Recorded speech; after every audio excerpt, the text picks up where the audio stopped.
On va ensemble lire une parole du Seigneur que l'Évangile nous donne. Je vais prendre ma Bible, bien sûr, en priorité. Et je voudrais que nous lisions dans l'Évangile de Marc, s'il vous plaît, au chapitre 16 et le verset 7. Je vous lirai 3 versets simplement, et nous allons ensemble réfléchir un peu à cette raison pour laquelle nous sommes réunis ce matin, notre culte, mais aussi par l'événement de la résurrection. Alors, chapitre 16, verset 9, s'il vous plaît, j'ai pas 7, c'est verset 9. Jésus, étant ressuscité le matin du premier jour de la semaine, apparut d'abord à Marie de Magdala. Jésus ressuscité le premier jour de la semaine, le matin. Comme vous l'a dit Baalo avant hier, les décomptes des heures se fait différemment par rapport à notre calendrier et à nos horaires d'heures. Le jour commence, si vous voulez, ou se termine vers les coups de 18 heures du soir, à 6 heures du soir pour nous, le jour commence pour la nouvelle journée commence pour Israël et se termine aussi par rapport aux horaires. Baalo nous en a parlé et j'en parlerai lors de la convention car c'est important. Mais ce qui est important à noter, c'est la résurrection de Jésus. Elle est stipulée à plusieurs reprises comme ayant eu lieu le matin du premier jour de la semaine. Ça fait quelques heures à peine par rapport, si vous voulez, au décalage, qu'il y a 2000 ans en arrière, notre Seigneur Jésus sortait victorieux du tombeau. Nous célébrons ce matin le premier jour de la semaine, qui tombe en même temps le jour de Pâques. Pâques, donc, tombé au jour de la résurrection, un dimanche matin. La résurrection de Jésus s'est donc fait ce jour-là, que nous célébrons ce matin. Et puis l'évangile de Jean donne une petite précision supplémentaire que nous pourrons lire, s'il vous plaît, au chapitre 20 et au verset 1er. Le premier jour de la semaine, Marie de Magdala se rendait au sépulcre dès le matin, comme il faisait encore obscur. La pierre venait d'être roulée. Dès le matin, comme il faisait encore sombre. C'était au petit lever du jour, à la fin de la nuit, au lever du matin, que la tombe s'est ouverte et que notre Seigneur en est sorti victorieux. Nous célébrons donc dimanche après dimanche la Sainte Seine en mémoire de la victoire de Jésus, de sa mort rédemptrice bien sûr et de sa résurrection surtout. Et c'est les Actes des Apôtres, pour terminer s'il vous plaît, qui au chapitre 20 et au verset 7 nous dit « Le premier jour de la semaine, nous étions réunis pour rompre le pain. » Et ainsi les apôtres, sur lesquels notre foi est fondée, puisqu'ils sont appelés dans l'épître aux Éphésiens, chapitre 2, verset 20, le fondement des apôtres, fondé sur le Christ, la pierre angulaire, ont institué le repas du Seigneur, la Sainte Seine, différenciée du repas de Pâques. Jésus a institué, comme nous le rappelait très largement Baalo, lors de la rencontre dans la chambre haute, il y avait donc le double repas, le repas de Pâques, en souvenir de la délivrance d'Israël d'Égypte avec l'agneau pascal. Et après le souper, une fois qu'il avait fait donc ce qu'on appelle le seder en hébreu, qu'il avait participé au repas pascal avec les herbes amères et le sel, en souvenir de cette délivrance que chaque juif célèbre encore aujourd'hui dans le monde. Après avoir soupé, Jésus prit du pain et après avoir rendu grâce, le rompit. Le seder était fini, le repas pascal était terminé. Après le souper, Jésus prit du pain. Et après avoir rendu grâce, il le rompit. Et il ne parle plus de l'agneau pascal. Il dit, ceci est mon corps qui est rompu pour vous. Faites ceci en mémoire de moi. Il prit ensuite une coupe, et après avoir rendu grâce, il dit, distribuez entre vous, ceci est le sang de l'alliance qui a été versé pour le pardon de vos péchés. Et à la suite du repas de Pâques, Jésus a donc institué la scène. Et c'est le premier jour de la semaine, selon les Actes des Apôtres, que cette sainte scène a été instituée. Le jour des Juifs était le sabbat, le samedi. Le jour des chrétiens, c'est le premier jour de la semaine, c'est le dimanche. La grande différence qu'il y a entre Pâques de l'Ancien Testament et Pâques du Nouveau Testament, et c'est fondamental, c'est prioritaire. La Pâques de l'Ancien Testament, que Jésus a célébrée dans la chambre haute, était le souvenir de la mort de l'agneau. Parce que l'agneau, Exode chapitre 12, avait été mis à mort, l'agneau sans défaut, sans tache, dont le sang avait été mis sur les linteaux des portes des Juifs pour échapper à la mort, au jugement divin, et aussi pour terminer le dernier jour d'Égypte avec le peuple d'Israël pour partir en direction de Canaan, la terre promise. Donc Pâques de l'Ancien Testament, c'est la mort de l'agneau. Mais Pâques du Nouveau Testament est différente. Puisque l'apôtre Saint Paul a écrit en 1 Corinthiens, « Christ, notre Pâques, a été immolé, célébrons la fête ». Et nous célébrons la fête non plus simplement de la mort de l'agneau, mais ce qui est beaucoup plus important, de la résurrection de l'agneau. Car c'est dans l'Ancien Testament, l'agneau est mis à mort. Dans le Nouveau Testament, l'agneau de Dieu, il sort victorieux du tombeau. Il est vivant au siècle des siècles. Et ce matin, nous allons commémorer de nouveau à travers le pain et le vin la Sainte Seine, la mort du Christ et aussi la résurrection du Christ. Et aussi, bien sûr, en prolongement par rapport à ce que Paul nous a enseigné, l'approche venue de Jésus-Christ. Mais néanmoins, toute notre matinée est axée sur Pâques du Nouveau Testament, la résurrection. La résurrection. La Bible en donne une grande doctrine. L'auteur aux Hébreux, au chapitre 6, déclare « Nous parlerons, et il cite plusieurs doctrines de la Bible, dans lesquelles s'inscrit et la doctrine de la résurrection des morts. » La résurrection des morts est donc une doctrine de la Bible, fondée, basée, équilibrée, comme sur lequel notre foi repose, car l'apôtre Paul est formel. En 1 Corinthiens 15, 14, si le Christ n'est pas ressuscité, c'est le fondement même de la foi du christianisme. Si le Christ n'est pas ressuscité, notre foi est vaine. Nous sommes, dit-il, encore dans nos péchés. Et il va plus loin, nous sommes perdus. Aucun ne peut être sauvé si le Christ n'est pas ressuscité. La garantie de notre pardon, de notre salut, c'est la résurrection de Jésus-Christ. Mais la Bible, avec un cri de triomphe, précise, le Seigneur est réellement ressuscité. C'est une réalité. Et les apparitions, pendant sa période de temps qu'il a resté sur la terre, il est apparu, Balo nous a cité quelques exemples, plus de 10 fois à des personnages différents, sous des formes différentes, dit la Bible. Et ce n'est pas de cela que je voudrais vous parler, mais de l'idée même de la résurrection. Et je voudrais rappeler ici que dans la doctrine de la résurrection biblique, elle se situe, si vous voulez, par rapport à l'expression générale de la Bible, elle se situe en 3 volets. Il y a ce que nous connaissons, écrit dans l'Écriture, Ancien et Nouveau Testament, la résurrection biologique, la résurrection corporelle, des morts qui revinrent à la vie, et nous allons en citer quelques-uns.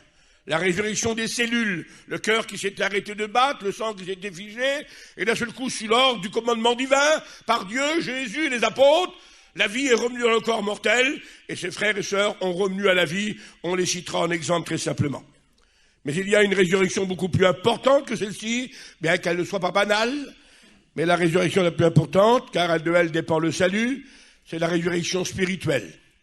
Vous étiez morts dans vos péchés, dans vos offenses, lorsque sans Dieu autrefois vous viviez dans ce monde, mais Dieu qui est riche en miséricorde, à cause du grand amour dont il nous a aimés, nous qui étions morts, il nous a rendu la vie avec Jésus. Et nous parlerons de la résurrection spirituelle, qui a fait de nous tous des chrétiens, des croyants, des enfants de Dieu, et qui a pour prolongation, qui a pour finalité, si vous voulez, la résurrection éternelle. La résurrection éternelle qui nous introduira dans l'éternité. La résurrection biologique qui sort le mort de la tombe ou dans son cercueil. La résurrection spirituelle qui sort le perdu des ténèbres et qui l'amène à la lumière, de la mort à la vie.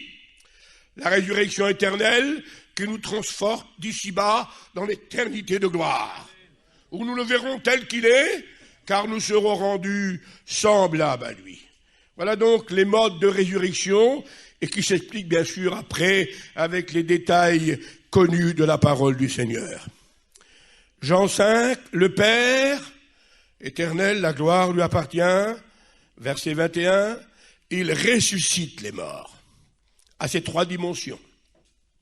Et le Fils le fait aussi, et il donne la vie aux morts. Le Père et le Fils. Et nous savons que le Saint-Esprit est de la partie. Car si l'Esprit de celui qui a ressuscité Jésus d'entre les morts habite en nous, il rendra aussi la vie à nos corps mortels. Et ainsi dans la résurrection, nous avons le Père qui agit, le Fils qui agit et le Saint-Esprit qui agit. Et nous bénissons le Seigneur pour cette vérité fondamentale de l'Écriture. Lorsque, à Athènes, l'apôtre Paul parlait de la résurrection des morts, tout de suite il a été coupé, interpellé, et on se moquait de lui. Les uns se moquèrent, dit Acte 17, 32. Les autres disent, c'est bien, mais on verra plus tard. Et puis quelques-uns crurent. Lorsqu'il a parlé du jugement éternel et de la résurrection des morts devant le gouverneur Félix, l'apôtre Saint Paul a fait trembler ce gouverneur. Et ce gouverneur a dit, tu es fou, Paul. Ton grand savoir te fait déraisonner. Les hommes ne supporteront pas, si l'Esprit de Dieu n'est pas en eux, ils ne peuvent pas supporter les vérités fondamentales, telles que le jugement, telles que la résurrection des morts. Eh bien, nous y croyons. Cela ne nous fait pas trembler, mais cela nous réjouit au contraire, de savoir qu'un jour, le Seigneur, qui a donné déjà la vie à nos corps, à nos âmes, il ressuscite l'âme, il ressuscite le corps, et il ressuscite la personnalité pour l'éternité. Merci Seigneur. Est-ce que c'est incroyable, disait Paul aux pharisiens qui ne croyaient pas, aux sadducéens qui ne croyaient pas à la résurrection des morts, Acte 26, 8, vous semble-t-il incroyable de savoir que Dieu ressuscite les morts? C'est encore quelque chose d'important, et la plupart des religieux n'y croient même plus. Les sadducéens duquel sortaient les sacrificateurs ne croyaient même plus à la résurrection des morts, et pourtant ils enseignaient Israël des vérités fondamentales de l'Écriture. Et être un pasteur, un prêcheur de l'Évangile, sans croire à la résurrection des morts, fait de nous tout simplement que des religieux, car l'espérance de notre foi se résume dans la résurrection des morts. Si c'est dans cette vie seulement que nous espérons en Christ, nous sommes les plus malheureux, écrit l'apôtre. Notre foi nous transporte dans l'éternité. Et c'est la résurrection des morts qui nous permettra d'une façon éternelle, nous transportera dans l'éternité. Merci Seigneur. Lorsque l'ordre de Dieu fut donné à Abraham d'offrir son fils unique, Hébreux chapitre 11, verset 19, le texte précise, d'ailleurs lui-même dans la Genèse l'avait dit, « Restez ici, disait-il au serviteur, nous allons, moi et le fils, adorer sur la montagne, sacrifier, et lorsque nous aurons terminé, nous redescendrons. » Il avait déjà la certitude de revenir avec son garçon, alors qu'il savait qu'il fallait qu'il le tue pour obéir à Dieu sur la montagne, car tout était prêt. Et l'auteur aux Hébreux le précise, Abraham savait que Dieu était puissant pour ressusciter les morts. Et voilà pourquoi sans gêne, plein de confiance en Dieu, il était prêt à sacrifier celui que son cœur aimait le plus, son fils, son unique fils, pratiquement, dans le sens selon l'expression de la Bible. Nous savons que c'était le fils de la promesse, et voilà pourquoi les esprits se sont donnés. Il savait que Dieu était puissant pour ressusciter les morts. Et de l'origine des temps, nous le savons, que c'est comme cela. Merci Seigneur. Alors très rapidement, parce qu'il ne faut pas que je m'attarde sur ces détails, ce n'est que de la connaissance de la parole, et c'est pas mal en soi de connaître l'Écriture, les résurrections d'ordre biologique, d'ordre biblique. Je vais m'attarder surtout sur le plus important. Mais juste pour les citer, dans l'Ancien Testament, il y en a 3, qui ont des hommes de Dieu, qui 2 ont ressuscité. Le prophète Élie a ressuscité le fils de la veuve de Sarepta. 1 Roi 17, 17. Élisée a ressuscité le fils de la femme de Sunen. 2 Rois 4, 20, 32. Le Seigneur Jésus a fait aussi 3 résurrections de son vivant. Il en a fait certainement plus. On ne pourrait pas tout écrire, dit l'évangile de Jean, ce que Jésus a fait. Il nous faudrait trop de livres. Mais le résumé, l'essentiel nous a été dit. Jésus a fait encore d'autres miracles qui ne sont pas notés dans ce livre. Le Saint-Esprit a cru bon de nous laisser les 3 autres miracles de la prodige de la résurrection. On sait, l'évangile de Luc 7, 12, Jésus a ressuscité le fils de la veuve de Naïm. On sait dans l'évangile de Luc 8, 53, Jésus a ressuscité la fille de Jaïrus. Et puis on sait dans Jean 11, 43 que Jésus a ressuscité Lazare. Voilà donc 3 résurrections biologiques, des retours à la vie, mourant plus tard, mais ces hommes ont ressuscité. Le Nouveau Testament nous dit que l'apôtre Saint-Pierre, au nom du Seigneur, acte 9, 41, a ressuscité Dorcas. Acte 20, verset 9, Paul a ressuscité Ithicus, lors de cette fameuse réunion de la première semaine. Et puis, selon les expressions de la Bible est formelle pour nous le dire, les textes abondent, je ne vous cite simplement que 2 versets. Paul, semble-t-il, a connu aussi une résurrection lui-même, puisque lorsqu'il fut lapidé, il a été laissé pour mort, dit la Bible. Acte 14, 19. Après l'avoir été lapidé, on le laissa pour mort. C'est marqué dans le texte. Et lui-même dira dans son propre témoignage, 2 Corinthiens 11, 25, « J'ai été lapidé et j'ai passé une nuit et un jour, une nuit tout entière et un jour, 24 heures dans l'abîme. » Et le mot abîme dans la parole de Dieu tel qu'il est conçu ici est le symbole de la mort. Lui-même confirme qu'il a passé 24 heures dans un état de mort, dans l'abîme. Mais les frères l'ayant entouré, ayant prié pour lui, il revint à la vie. Il semble là qu'il y a une résurrection. Et nous bénissons le Seigneur. Merci Jésus. La parole de Dieu nous dit, et c'est important, que cette résurrection biologique, et là il y a des mystères qui demeurent, mais nous en resterons là, nous ne rentrerons pas dans les détails. Le Dieu Tout-Puissant, le Seigneur Jésus et l'Esprit Saint, par le moyen des serviteurs de Dieu, ce coup-ci, parce que Jésus a dit au pasteur, allez et ressuscitez les morts.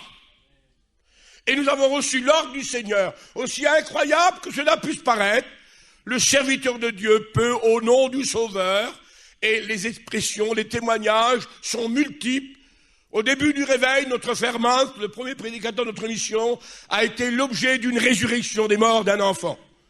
Et les témoignages le savent, les anciens se rappellent de ça pour l'avoir entendu dire.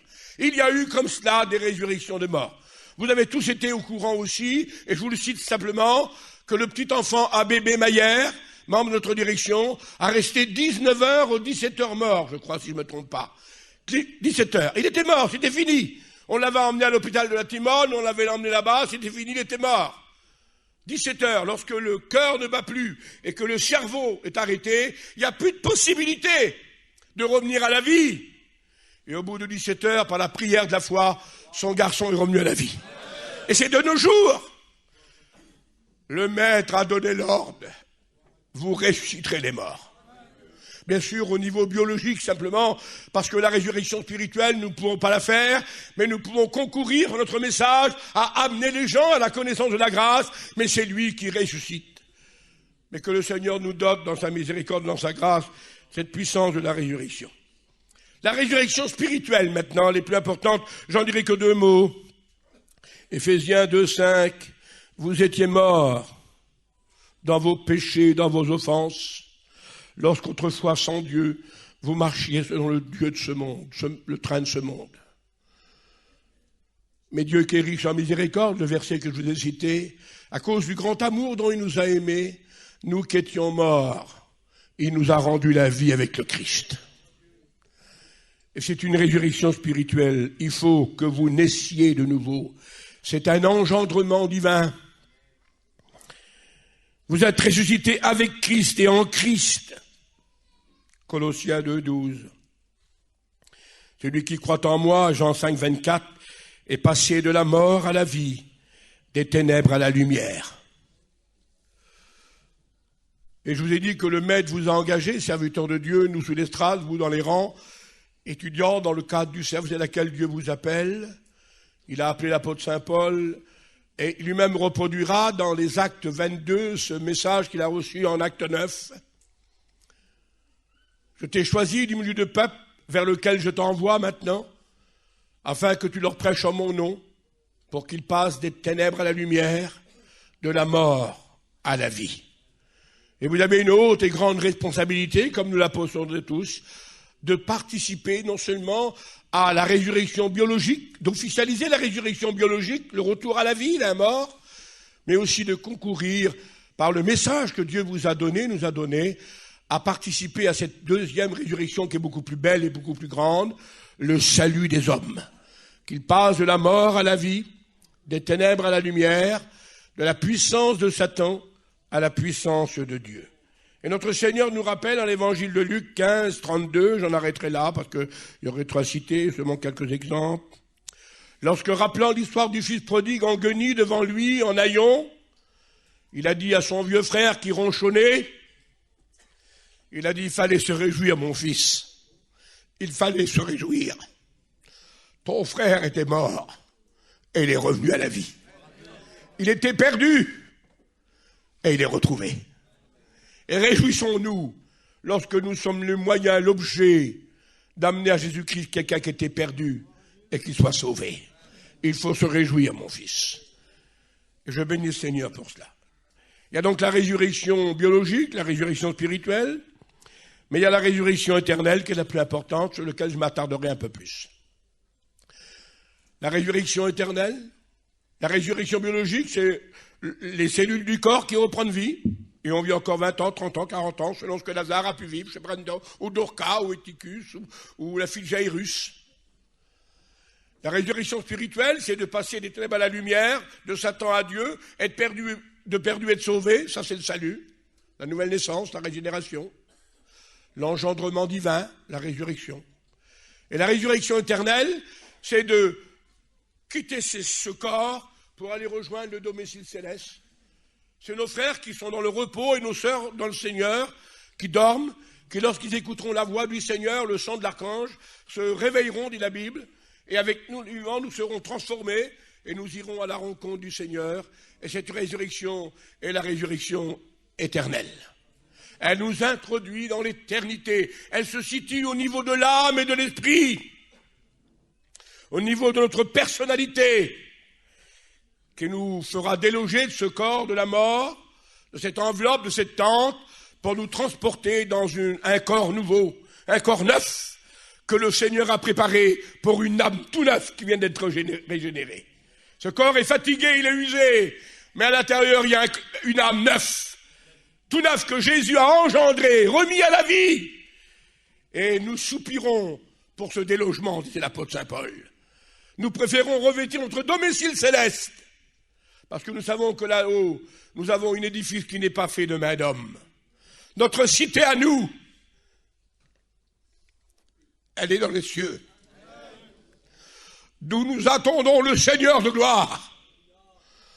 Le Seigneur de gloire qui transformera le corps de l'humiliation, le corps de souffrance, le corps de misère, le corps d'infirmité, écrit la Bible, et qui le rendra semblable au corps de sa gloire.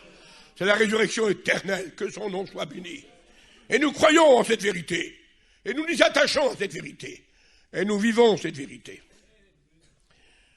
L'apôtre Saint Paul, en 1 Corinthiens 15, 23, déclare ceci: Jésus est les prémices de cette résurrection. Le premier. Jésus n'est pas le premier ressuscité biologiquement, car avant Jésus, il y en a eu 10 qui ont été ressuscités. Non, Dorcas n'était pas encore ressuscité, 8. Il n'est pas le premier ressuscité humainement, car dans l'Ancien Testament, il y en a eu. Mais il est le premier au niveau éternel. Puisqu'au niveau éternel, Jésus ressuscité ne meurt plus, dit la Bible. Ce n'est pas une résurrection spirituelle de salut que Jésus a connue, car il n'avait pas besoin de cela. Étant fils de Dieu, divin, mais une résurrection dans le sens d'une nouvelle forme de vie, d'un nouveau. Il est le deuxième Adam qui introduira notre aide dans l'éternité. Et l'auteur aux Hébreux dit au chapitre 11, verset 35, « Le Seigneur a réservé pour nous une meilleure résurrection. » La résurrection biologique est magnifique. La résurrection spirituelle est glorieuse. Mais la résurrection éternelle, elle est meilleure. Une meilleure résurrection. Elle nous introduit directement dans la présence de Dieu, dans le cadre du paradis éternel. En attendant, bien sûr, je dis bien, lorsque la résurrection aura eu lieu, car ceux qui meurent dans le Seigneur se reposent. Et lors de la résurrection, nous le verrons face à face. Nous le verrons tel qu'il est, car nous serons rendus semblables à lui. Nous bénissons le Seigneur. C'est par un homme, écrit l'apôtre Saint Paul, 1 Corinthiens 15, 21, qu'est venue la résurrection des morts. par un homme, notre Seigneur Jésus-Christ. Merci Seigneur. Et Jésus de rappeler, Luc 20, 36, parlant de la résurrection de ceux qui y croient, ils ne pourront plus mourir parce qu'ils sont fils de la résurrection. Il n'y a plus de mort, c'est fini, ça n'existe plus. Ne peut plus mourir parce qu'ils sont fils de la résurrection des morts. Merci Seigneur. Et puis c'est toute une explication qu'il faudrait dire, parce que les prophètes ont prévu cette résurrection en 2 étages ou en 2 phases. La résurrection des justes et des injustes, j'en dirai quelques mots. Mais il y a entre la résurrection des justes et des injustes, le Seigneur Jésus l'a connu, l'Église la connaîtra. Il y a ce que la Bible appelle à plusieurs reprises la résurrection d'entre les morts. La résurrection des justes citée en Daniel est l'espérance d'Israël de tout temps, alors que la résurrection d'entre les morts est l'espérance uniquement de l'Église, l'épouse de Jésus-Christ, le corps de Christ. Et bien sûr, tout cela est une étude biblique. Nous en avons discuté quelques mots avec nos élèves, mais je resterai dans les grandes lignes pour ne pas rester dans les détails. L'Église de Jésus-Christ ressuscitera d'entre les morts, comme Jésus est ressuscité d'entre les morts. Ceux qui entendront sa voix vivront. Et là, Jésus nous rapporte en Jean 5, 28 à la résurrection finale que le prophète Daniel avait citée. C'est l'apôtre Saint Paul qui nous rappelle que les phases, les parties de résurrection, que les morts en Christ, ou les rangs de résurrection, si vous voulez, les contingents de résurrection, que les morts en Christ seront donc les premiers à ressusciter, comme le Christ est les prémices de la résurrection. Et vous n'oublierez pas qu'entre nous et Christ, il n'y a aucune différence, puisqu'il est la tête et que nous sommes le corps. Et que sa résurrection est la garantie de la mienne, la garantie de la vôtre, et c'est sa résurrection qui est notre vie aujourd'hui et qui nous relèvera d'entre les morts. D'ailleurs, le chrétien, l'Église du Christ, n'attend que la résurrection, l'adoption du corps, puisqu'au niveau éternel, nous sommes ressuscités. Nous attendons que l'adoption, la régénération du corps, de ce corps, qui justement prouvera à tous que ceux qui dorment dans la poussière se réveilleront et que ce grain de blé revêtira le corps de gloire, selon ce que les apôtres et le Christ nous en a dit. Merci Seigneur. L'Esprit de Jésus, donc, Romains 8, 11, rendra la vie à vos corps mortels. Et c'est bien le corps qui est symbolisé dans la résurrection, puisque l'âme en elle-même, elle ne meurt pas. N'étant pas mort, elle ne peut pas ressusciter. C'est donc l'expression du corps, la victoire sur la mort, dans le symbole du corps qui va te transmuer directement en corps de gloire. Mais c'est avec l'atome de la poussière, le grain de blé qui est tombé en terre, dit le Seigneur. Et la Bible, que Dieu créera le corps nouveau de gloire, à son nom soit toute l'honneur. Merci Seigneur. Ainsi nous serons transformés, transmués, et nous irons à la rencontre du Seigneur dans les airs. Nous nous envolerons comme le papillon qui a quitté son chrysolite, ayant été autrefois une chenille. Connaissez ça, la métamorphose du papillon? C'est une chenille qui rampe et qui s'attache sur un arbre, sur un endroit, s'enveloppant de son cocon, et là, ça meurt, cette chenille meurt, et puis au bout de quelque temps, un mouvement se fait, ça bouge à l'intérieur, ce corps est transformé, ce n'est plus une chenille qui en sort, mais c'est un joli papillon à couleurs multiples et qui s'envole dans les airs.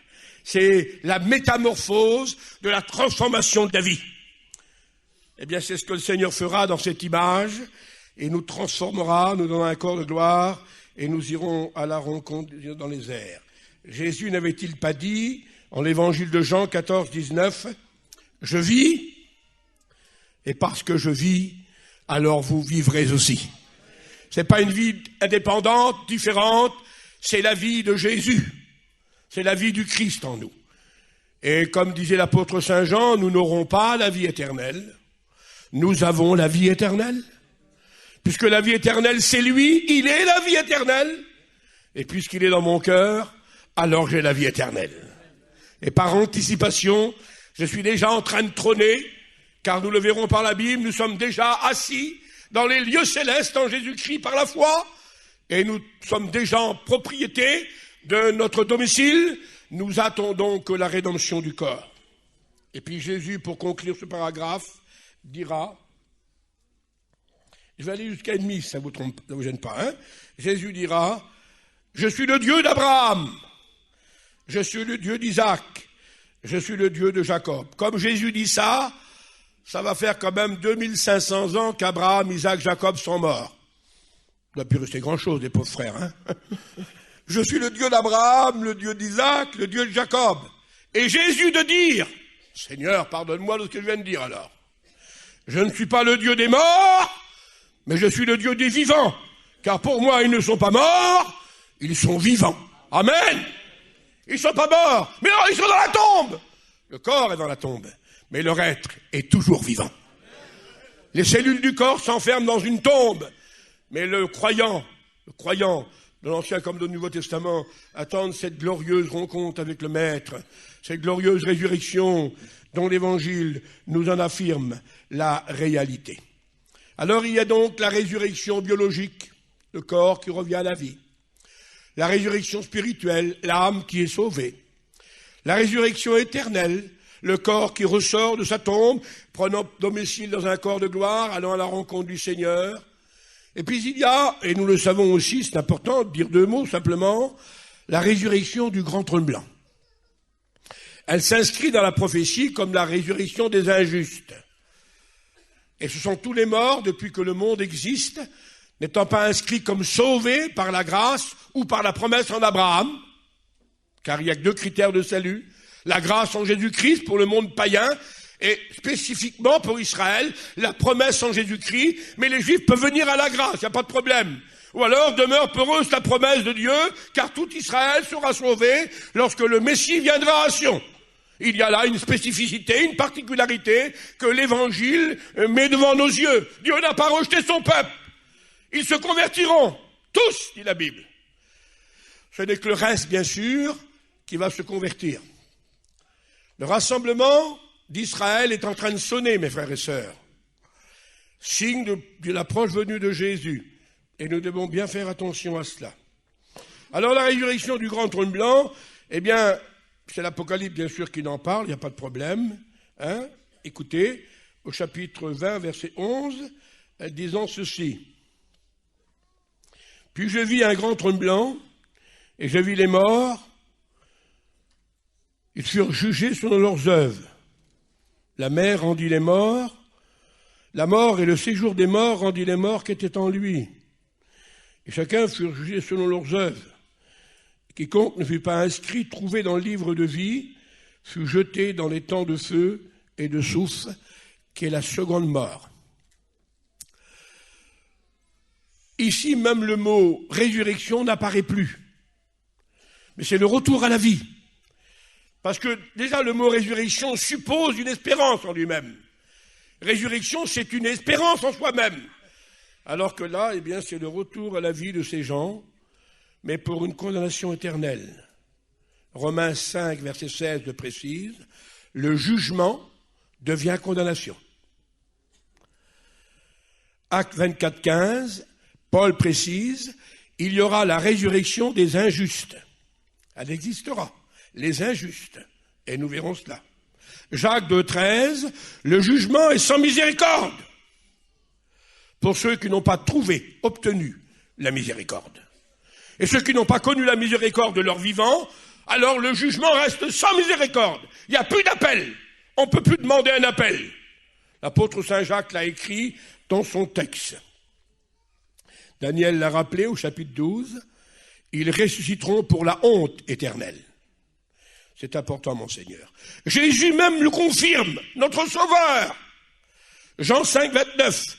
Ceux qui auront fait le mal ressusciteront pour le jugement. Et donc le jugement dernier. Ils seront ressuscités, ceux-là, lorsque les 1000 ans seront accomplis. Et nous avons maintenant, on le sait, 1000 ans entre la résurrection des justes, selon l'espérance d'Israël, dans sa première partie de présentation, dans lequel s'inscrit bien sûr automatiquement le cas de l'Église d'une façon de rang différent. et la résurrection du grand trône blanc qui interviendra après les 1000 ans. Avant la fin du monde, la destruction de ce globe, tous les hommes de la terre devront comparaître devant le jugement. La résurrection est présentée dans son ensemble par le prophète Ésaïe, chapitre 26, verset 19, par ces mots: « La terre, ceux qui dorment dans la poussière, redonnera la vie aux ombres, les moulots, les revenants. » C'est de ça que sort ce morceau-là. Les grands chanteurs, tels que le diabolique, là, il a chanté les zombies, hein, les morts qui sortent du cimetière et qui font la danse, là. Hein. Eh bien, ça sort de ça, vous voyez, là. Hein. Pas trop s'attacher à ça, c'est pas tellement évangélique, ça. Hein. La terre redonnera la vie aux ombres. Et Ésaïe 14, 9 déclare: Dieu réveillera les ombres. C'est les âmes. Rappelez-vous, le bruit courait bien en Israël. Les manouches et les voyageurs en ont une sainte frousse. Lorsqu'ils ont vu Jésus marcher sur les eaux, ils ont dit: c'est un fantôme. C'était ça, les ombres. C'était les revenants. Dans l'esprit, bien sûr, superstitieux d'Israël et du peuple. Eh bien, c'est tiré de cette expression de la parole du Seigneur. Mais la résurrection, eh bien, je vous la présente, je vous la représente dans ces 4 critères présentés par le prophète, Jésus, l'apôtre et la révélation. Jean 12, 2, ceux qui dorment dans la poussière de la terre se réveilleront. Les uns se réveilleront pour la vie. Là, il y a la partie salutaire, sauvée, se faisant en plusieurs phases. Les autres se réveilleront pour la honte et le jugement éternel. Dernière phase après les 1000 ans. Notre Seigneur Jésus le confirme, je vous l'ai dit, ceux qui sont dans les sépulcres entendront sa voix, et ceux qui l'auront entendu en sortiront. Ceux qui auront fait le bien ressusciteront pour la vie, ceux qui auront fait le mal ressusciteront pour le jugement. Jésus confirme Daniel et ne met pas une 3e résurrection d'ordre éternel. Comprenez bien. L'apôtre Saint Paul, le grand docteur des docteurs, il comparait devant l'assemblée des pharisiens et des sadducéens, acte 24, 15, et il précise: frères, si je suis mis en jugement aujourd'hui parmi vous, c'est parce que je crois qu'il y aura une résurrection des justes et une résurrection des injustes. Et aussi, le grand apôtre dans la doctrine stipule bien ce que Daniel, Jésus avait dit, toujours la résurrection double au niveau éternité. C'est l'apôtre Saint Jean qui nous en dévoile dans la révélation le secret, en séparant ces 2 résurrections de 1000 ans d'intervalle, lorsqu'il dit « Ceux qui revinrent à la vie régnèrent avec le Christ », Apocalypse 24, les autres morts, les autres, ceux qui s'inscrivent pour le jugement, les autres morts ne revinrent pas à la vie jusqu'à ce que les 1000 ans fussent accomplis. Et ainsi l'apôtre Saint Jean nous donne la révélation que Jésus n'a pas dit, que Paul n'a pas dit, que Daniel n'a pas dit. 1000 ans séparent la résurrection des justes et des injustes. Et dans la résurrection des justes, eh bien, il y a l'espérance d'Israël, il y a la résurrection des martyrs, mais il y a la résurrection surtout de l'Église, qui n'est pas des martyrs. Et c'est important, mais c'est un autre sujet qui durerait beaucoup plus de temps à débattre ce matin. Mais notre résurrection, en finalité, et ça c'est le plus important de la parole du Seigneur, c'est son fondement. Notre résurrection n'est pas une idéologie religieuse, quelque chose que nous nous persuadons, mais elle est basée sur la résurrection du Seigneur. Comme nous l'avons dit, si le Christ n'est pas ressuscité, nous sommes dans nos péchés, notre foi est vaine, nous sommes même des imposteurs. Mais Christ, écrit l'apôtre Saint Paul, 1 Corinthiens 15, 20, mais Christ est ressuscité. Il est les prémices de la résurrection, que son nom soit béni. Le Seigneur, Luc 24, 34, est réellement, en vérité, il est ressuscité, il est apparu à Simon. Lui-même le dira, notre Seigneur, que son nom soit béni, Apocalypse 1, 18, voici, j'étais mort, mais je suis revenu à la vie, je suis vivant au siècle des siècles. Je tiens les clés de la mort et du séjour des morts. Je ferme, personne ne peut ouvrir. J'ouvre et personne ne peut fermer. Il vous a ouvert les portes du ciel. Le diable et l'enfer ne peuvent plus les fermer maintenant. Merci Seigneur. Mais lorsque la porte sera fermée, personne ne pourra plus y rentrer. Quel privilège et quelle grâce que nous avons dans le mode de foi que le Maître nous a donné. À lui en soit toute la gloire. N'a-t-il pas dit devant le tombeau de Lazare, Jean 11, 25, « Je suis la résurrection et la vie.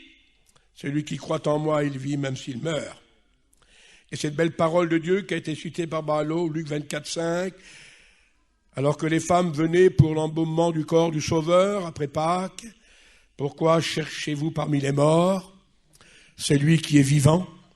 Il n'est pas ici, il est ressuscité. Et nous fêtons ce matin la résurrection de Jésus. Et nous voulons le chanter, nous voulons le glorifier. J'aimerais que mes frères nous chantent ce cantique de la résurrection ensuite, avant que nous louons le Sauveur. Merci Seigneur. Il leur a paru vivant. Acte 1, 3. Jésus leur a paru vivant, leur donnant plusieurs preuves et se montrant plusieurs fois à eux. Il leur a paru vivant. Que son nom soit béni. Merci Jésus. Les apparitions de Jésus, Ballot nous en a parlé, je les ai citées ici, mais vous les connaissez, donc j'en parlerai pas. Et le temps est court en plus. Que c'est important que nous puissions, il a été vu 10 fois différemment. Et nous bénissons son nom. C'est une belle étude à faire pour les étudiants de découvrir avec leur Bible cette puissance de la résurrection. Que son nom soit béni. Je voudrais terminer ce qui me paraît essentiel. Pour la foi de nos chrétiens et pour l'assise de nos chrétiens qui, pour plusieurs, ne sont pas dans les lamentations ni les tourments, mais sont là peut-être brisés pour la séparation d'un être cher, je vais enregistrer ce cours biblique, cette note biblique, et comme ça, ceux qui auront besoin de notes de la résurrection, ils pourront étudier cela, je pense que c'est utile pour eux. Mais ce que je voudrais vous dire ici, pour terminer, la résurrection est d'ordre triple. Biologique, c'est le corps, 10 dans la Bible. Spirituel, c'est les millions de croyants dans le monde entier. Éternel, c'est lorsque l'Église va être enlevée. Grand trône blanc, c'est lorsque le reste du monde sera jugé par le Seigneur, comme pour avoir la bouche fermée, parce qu'ils sont morts sans Dieu, ils ont vécu sans Dieu, ils seront loin de la face du Seigneur. Nous ne nous réjouissons pas, mais nous affirmons ce que la Bible affirme. Mais le plus important maintenant, c'est les conséquences de la résurrection spirituelle dans notre vie. Elle doit produire quelque chose. La résurrection de Jésus ne nous laissera pas oisifs. Elle ne nous laisse pas stériles, dit la Bible. Elle produit en nous quelque chose. Alors je l'ai mis dans le désordre selon le texte comme ça qu'ils sont venus, et je vais vous les citer très simplement dans le tout petit temps qui nous reste, selon ce que l'apôtre Saint-Pierre a écrit en premier lieu. Au premier chapitre et au verset 3 de sa première épître, il écrira « Le Seigneur nous a régénérés, sauvés. Il nous a régénérés pour une espérance vivante par la résurrection de Jésus-Christ d'entre les morts. » La résurrection de Jésus est la garantie de ma régénération et la garantie de ma résurrection. Je suis sauvé par la résurrection de Jésus-Christ d'entre les morts. Je suis régénéré pour une espérance vivante. Et si quelqu'un ne confesse pas Jésus-Christ ressuscité des morts, mort pour ses péchés et ressuscité des morts, habitant son cœur, il ne connaît pas la puissance de la régénération. Je ne peux pas m'attarder sur les commentaires. Nous allons passer au texte de l'apôtre Saint Paul. Romains 10 et verset 9. Si tu crois dans ton cœur que le Christ est mort pour toi sur la croix du Calvaire, et si tu crois que Dieu l'a ressuscité des morts, il ne faut pas oublier la deuxième partie qui est la plus importante. Croire que Jésus est mort, le monde entier le sait. Mais la plupart des gens ne connaissent pas la puissance de la résurrection de Jésus. L'apôtre Saint Paul rajoute, si tu crois que Dieu l'a ressuscité des morts, ayant fait une expérience réelle et véritable, alors tu seras sauvé. C'est la mort et la résurrection de Jésus. Je dirais même que la mort de Jésus en elle-même, elle ne nous sauve pas, aussi bizarre que cela soit fait, car c'est l'agneau de l'Ancien Testament, la mort de l'agneau. Ce qui nous sauve, c'est la résurrection de l'agneau. Et si nous confessons la mort de Jésus, il faut que nous confessions en même temps et par sa suite, si tu crois que Dieu l'a ressuscité des morts, alors tu seras sauvé. 1 Pierre 3, 21, il nous a sauvés par la résurrection de Jésus-Christ. Et voyez, les apôtres affirment, attestent, la puissance de notre salut est liée fondée sur la résurrection de Jésus-Christ. Romains 4, 25. Jésus notre Seigneur est ressuscité pour notre justification. Il est mort pour le pardon de nos péchés. Et merci Seigneur. Mais ça ne suffisait pas. Car si la tombe l'aurait retenu, nous n'aurions pas pu être sauvés. Aucun de nous n'aurait été sauvé. La mort, en soit-elle si glorieuse, fut celle du Seigneur, elle n'agit que pour le pardon de nos péchés, c'est merveilleux déjà. Mais notre justification, être justifié par Dieu, qui est l'essentiel de notre salut, déclaré non coupable, déclaré innocent et pur devant Dieu, est lié à la résurrection de Jésus. Il est ressuscité pour notre justification. Puis Romains nous donne maintenant le mode de conduite. Romains 6, 4. Christ est ressuscité des morts pour que nous puissions marcher avec lui en nouveauté de vie. Voilà une des raisons de la puissance de la résurrection, afin que nous puissions marcher en nouveauté de vie. Et il n'y a pas de marche et de nouveauté de vie en dehors de la résurrection. C'est la résurrection de Jésus-Christ qui nous donne une marche fidèle et nous permet de vivre en nouveauté de vie. La résurrection de Jésus, merci Seigneur. Et au verset 5 du même chapitre de Romains 6, il dit, nous sommes devenus par sa résurrection, avec lui, une même plante. Une même plante. Nous ne sommes pas une plante à part, nous sommes une même plante avec lui. Et c'est sa résurrection qui a fait de vous et de moi une même plante avec le Seigneur. Privilège glorieux, magnifique que Dieu nous donne dans la résurrection, que son nom en soit glorifié. Merci Seigneur. Écoutez ce que dit Paul, 2 Corinthiens 5, 15. Nous devons vivre maintenant, non pour nous-mêmes, mais vivre pour celui qui est mort et ressuscité pour nous. Vivre pour celui qui est ressuscité pour nous. Vivre pleinement une vie de foi, de reconnaissance, de remerciement, d'engagement. La résurrection nous permet de vivre pleinement pour lui. Merci Seigneur Jésus. Romains 7, 4. Nous ne nous appartenons plus à nous-mêmes, mais nous appartenons à celui qui est ressuscité des morts, afin que pour lui, nous portions des fruits. Nous portons des fruits pour lui. Nous ne nous appartenons plus maintenant. Nous sommes membres de son corps. Mon petit doigt appartient à mon corps. Et tout ce qui fait partie de mon être appartient à mon être. Et c'est le cerveau qui dirige tout ça. Vous êtes les membres du corps de Christ, chacun votre part. Vous ne vous appartenez plus à vous-même. Vous appartenez à celui qui est mort et ressuscité pour vous. Et chaque croyant de la terre appartient au ressuscité. Il est sa propriété, membre de son corps. Que le nom du Seigneur en soit béni et glorifié pour cela.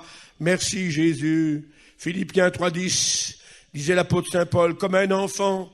Ça faisait des dizaines d'années qu'il prêchait, qu'il avait fondé des églises. Mais il était toujours désireux d'aller plus loin avec le Christ. Et il dirait, pour moi, ce qui m'importe, c'est de connaître la puissance de sa résurrection. Il désirait connaître cette vie de la résurrection, cette vie de gloire, cette vie de victoire. Et si vous voulez avoir une puissante vie chrétienne, c'est la résurrection. Si vous voulez avoir un bon témoignage, c'est la résurrection. Si vous voulez des bénédictions, c'est la résurrection. Pasteur, si vous voulez des puissantes onctions dans votre message, c'est la résurrection. Si nous voulons des guérisons et des miracles, c'est la résurrection. En dehors de la résurrection, nous n'avons plus rien, ni de foi, ni de ministère. C'est la résurrection qui englobe et qui traduit toutes choses. Que son saint nom en soit béni. Ah, merci Jésus. Romains 8, 24. Christ est ressuscité, assis à la droite du Père, et il intercède pour nous. La résurrection a fait de mon sauveur mon avocat. La résurrection a fait de Jésus celui qui intercède pour moi, celui qui intercède pour vous. Il est ressuscité victorieux du tombeau, à la droite du Père, et il intercède pour nous. Bénissons Dieu pour ce jour de Pâques, ce jour de résurrection, de victoire, nous rappelant toutes ces vérités fondamentales de la parole du Seigneur. Merci Jésus. 1 Thessaloniciens 10. En ce qui nous concerne, disait l'apôtre Saint Paul, nous attendons des cieux son Fils qu'il a ressuscité. On attend le ressuscité. Il est sorti victorieux du tombeau et nous attendons le ressuscité. Israël attend le Messie. Jamais il est venu, jamais il est mort. Nous, on attend le ressuscité, car il est venu mourir une fois pour nous. Il reviendra pour nous apporter dans cet enlèvement d'église les noces de l'agneau et les récompenses et le bonheur de sa présence éternelle. Et nous serons toujours avec le Seigneur. Merci Seigneur. Nous attendons son Fils que Dieu a ressuscité. Écoutez ce que Paul dit, 1 Thessaloniciens 4,14. Si nous croyons que Jésus est mort, et si nous croyons qu'il est ressuscité, vous le croyez mes frères et sœurs quand même, hein? Alors croyons aussi que Dieu ramènera par Jésus et avec Jésus tous ceux qui sont morts. Parce qu'il est ressuscité, alors tous nos bien-aimés vont revenir. Tous ceux qui se reposent en Dieu aujourd'hui vont entendre sa douce voix et vont se réveiller. Et avec eux, nous partirons à la gloire.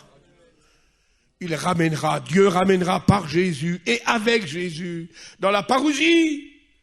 Lorsqu'il revient en gloire, il revient avec tous ses saints, dit la Bible. Il revient avec, que son nom soit béni.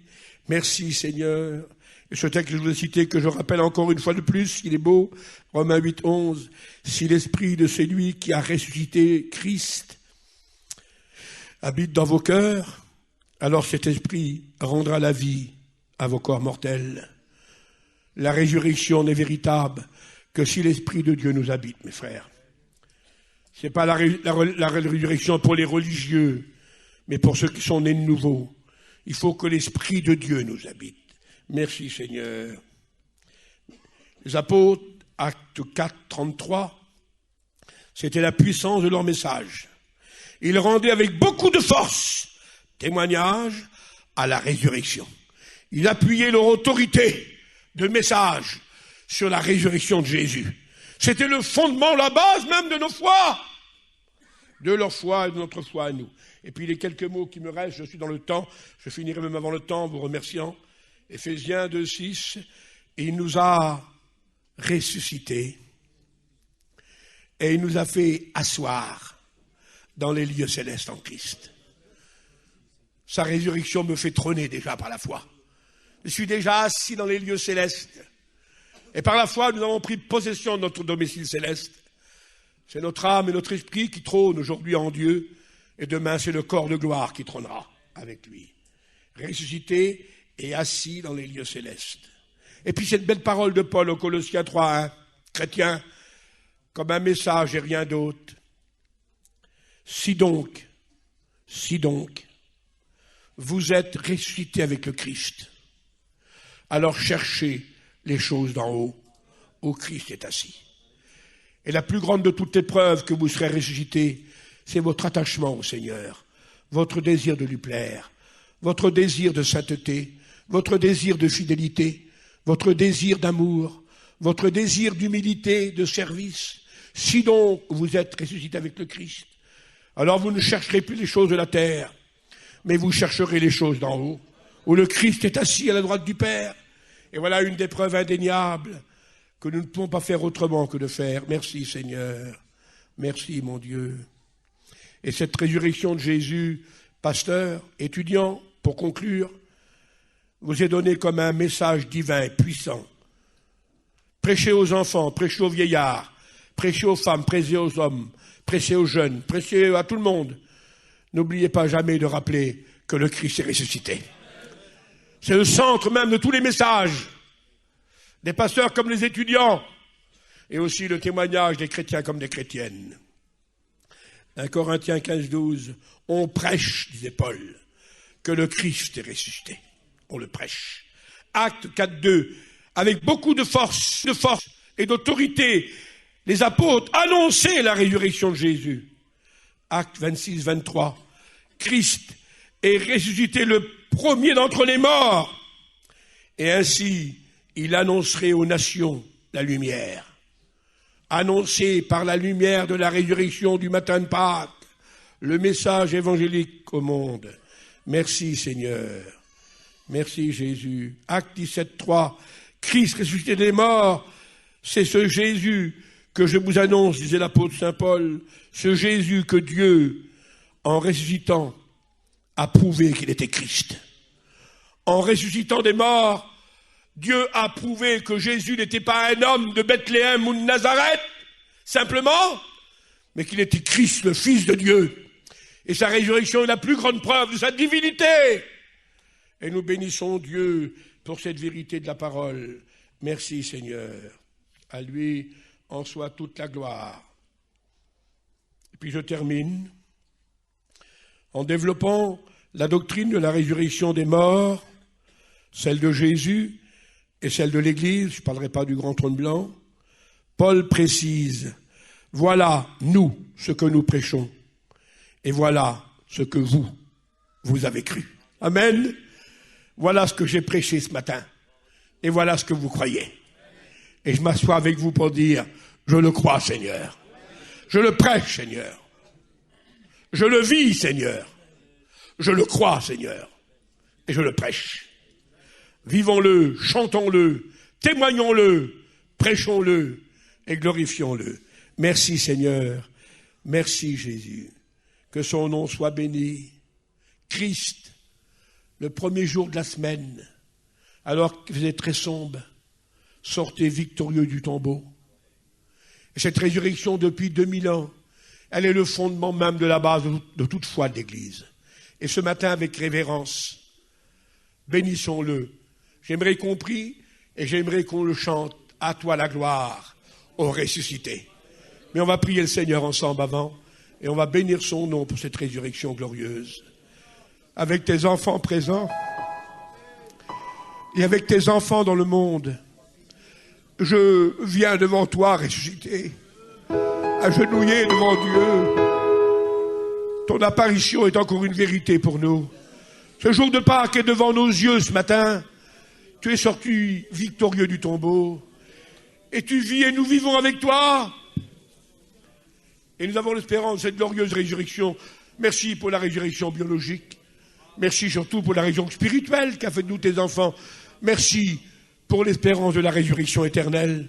Merci à Dieu pour la résurrection de Jésus surtout. Et ce matin, nous voulons le confesser dans nos prières, le chanter par nos chants. Merci Jésus. Levons-nous et chantons avec Ésaïe ou Nicodème, à toi la gloire, ô ressuscité. Amen.